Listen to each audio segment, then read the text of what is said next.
what day it was. It's October 3rd. 2 weeks later. Hi, this is Velina from the future. And I was going to say, I actually did do the video on October 3rd.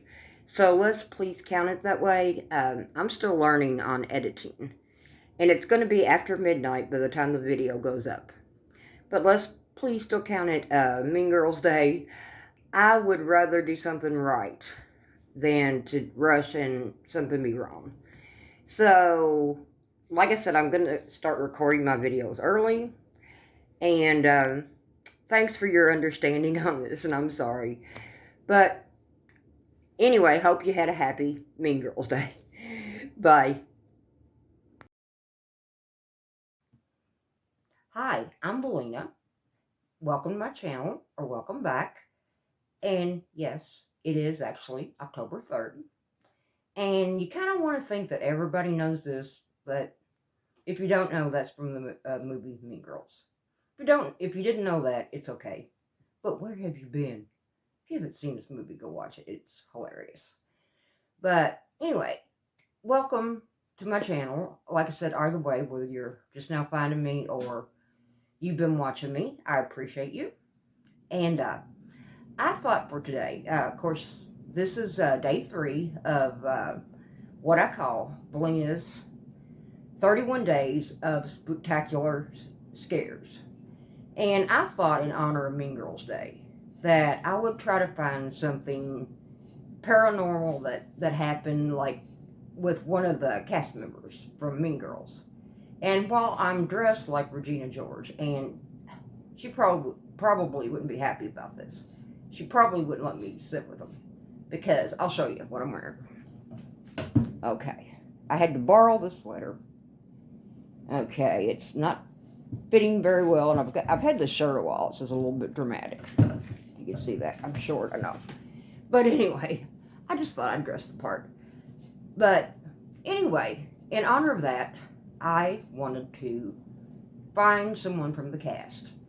And no, it wasn't Rachel McAdams who played Regina George. I don't know if she's ever had a paranormal experience. I didn't find it.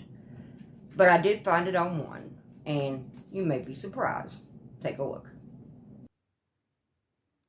Actually, it was Tina Fey that had an experience.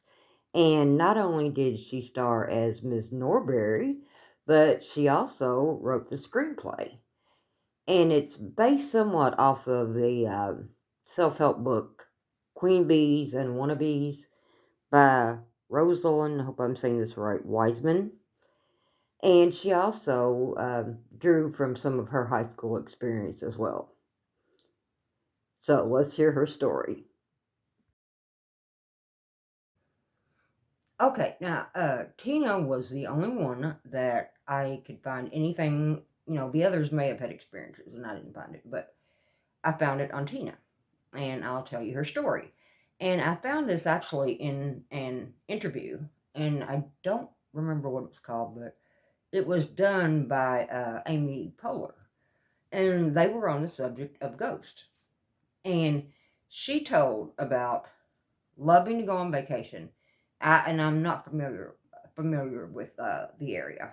I'm in Kentucky, but it's Cape May, New Jersey, and she described it as like an old, like Victorian style town, and it's rumored to have a lot of ghosts. And she said, and this has been a few years back, because to be honest, I really liked her in Mean Girls. Anyway, but I really don't watch Saturday Night Live. I don't know a lot about her personal life. Well, I watch Saturday Night Live if somebody's on there hosting that live, but I haven't watched it in a long time. Probably not since Taylor Swift was on it. But anyway, not getting off the subject. Anyway, she tells her story. She said, okay, this has been a few years ago, and she was pregnant, and she had one daughter with her. And she said, she didn't say where they were staying. She could have a house there for all we know. Or not, but she didn't say where it was or the name of it. But she said she was sleeping. Well, I guess it wouldn't be a house because of this. She said she was sleeping in the bed, and her daughter, and I don't know how old the daughter was, had a cot at the foot of her bed and was sleeping on the cot. And she was drifting off to sleep, and she felt what felt like somebody pushing on the foot of her mattress. And naturally, she thought it was the daughter doing it. I guess she maybe thought she was doing something in her sleep or something. And she roused up long enough to ask her to please stop doing that.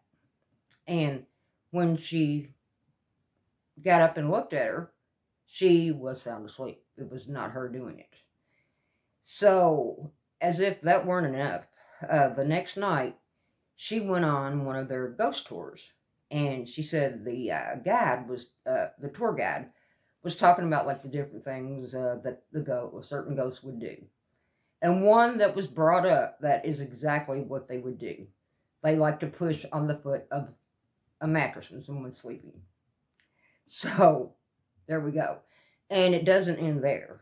She said that she'd been back after that, and her sister-in-law was with her. And I don't know the exact details on it. I don't know if she was staying overnight or she lay down to take a nap, but it would sound like maybe she was sleeping and just got up. That's kind of how I took it. I could be wrong about that. But she said that she got up. I believe she said she got up. Anyway, she asked, had the kids been up playing? And since she told her no, and she said her kids were asleep. So I'm thinking maybe, it's night and they were sleeping. And she said, no, they weren't. And she said, the sister-in-law said, well, that's odd. I thought I heard like a ball bouncing around. She said, no, it wasn't the kids. And pretty much exactly as it had happened with like the situation with the bed. She went, I think it was the next night she went on another ghost tour. And the tour guide brings up a little ghost girl that loves playing. And one thing she loves to do is she loves to throw a ball around and whop and toss it, or at least it'll sound like she's tossing one around. It'll sound like a ball, like rolling around the floor or downstairs. So, wow, it does sound like she had an experience there. So I thought that was would be fun to know, and I don't know. It sounds like an interesting place to go, but I don't know. Um, I love stories about ghosts and things like that, but I don't know. I think I'd be afraid of something getting attached to me. I don't know. I'm paranoid, and oh well, and I I'm sorry about last night and my video being so late. First of all, I apologize for that. I apologize for it being so late and so long. But I didn't intend on it being that long. I try to edit my version of it. Like I said, I left in the main things in it, the important things. But, I mean, it was a long story to have to tell. And it ended up being about 40 minutes. But, and it was like 3:30 when I finally got it posted. Wow. I'm not going to do that again. I'm going to start taping ahead of time. But anyway, it is an interesting story. And the one reason I thought I'd tell it, it was a case that was investigated by Ed and Lorraine Warren.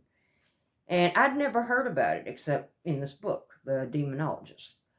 And I titled it, if you do want to go watch it, I titled it, Don't Dabble in the Occult. And I'm telling you what Ed had said to somebody who did an interview with him for the book. I think it was Gerald Brittle. I said the book was by. Yeah, I think that was the name. I'll put it down in the description if I'm wrong. But anyway, it's really interesting. It's about a gift that a mother shouldn't have bought for her daughter and what it cost. So if you want to check that out, I appreciate it. And I appreciate your support so much on my first video.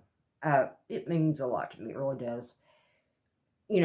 The comments, I have new subscribers. I love all my subscribers. I'm so happy. You really make me happy. And I appreciate you more than you know. I love you. And, And if you want, and the likes, that's always good. And if you like this video, would you please give me another thumbs up? I'd appreciate that. It helps. And comment. And I don't know, have you ever been to there in New Jersey? Have you ever been there? Do you know any stories about it? I would love to hear. I love seeing your comments. I would love to hear anything. Anything you'd like to comment, I'd appreciate it. And if you subscribe, I would love that so much. I would really appreciate it. But I'm going to go now. I'm getting this done earlier tonight, and like I said, I'm going to start recording ahead of time. So I'm going to go, and happy Mean Girls Day. It's Mean Girls Night now. And if you're watching this later, whenever it is, I hope you have a great day, a great night. And thank you so much for watching. And I'll talk to you tomorrow. Bye.